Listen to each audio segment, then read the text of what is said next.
Coach Tim and Coach Chard, ito pala ang plano nila kay Kenmark Carino. So ano nga ba ito?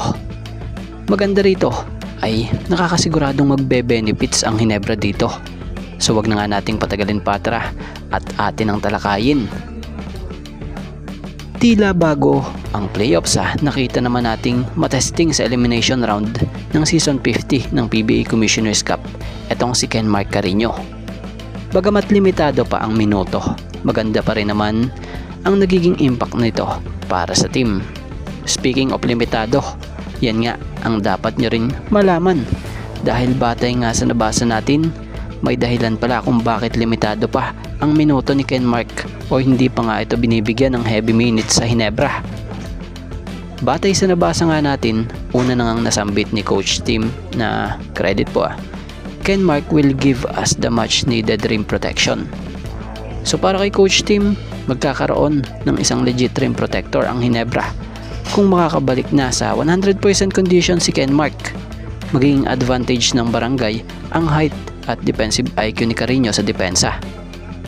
At nito lang, batay sa nabasa naman natin pahayag ni Coach Chard, credit po, high IQ player si Kenmark, especially sa defensive end. But right now, dahan-dahan lang muna until 100% healed na siya. So yun nga, gaya ng nasambit ni Coach Chard ay matalinong player umano talaga si Kenmark Carino, lalo na sa depensa. So ngayon daw ay inaobserbahan pa din nila kung kaya na talaga ni Kenmark maglaro ng heavy minutes, lalo na at sa paint ito makikipagbakbakan. Ayaw na nga raw umano nilang maulit ang nangyari kay Isaac Go at Jeremiah Gray na nare-injured matapos ng ilang laro. So yun naman pala, sa ganitong sitwasyon maintindihan talaga natin ang Hinebra dahil yung desisyon nila ay para din talaga sa ikabubuti ng player nila like Kenmark na nanggaling nga sa major injury. So ang kagandahan ngayon kahit papaano kumbaga na be-break in nila ito at para makabalik din sa dating shape nito.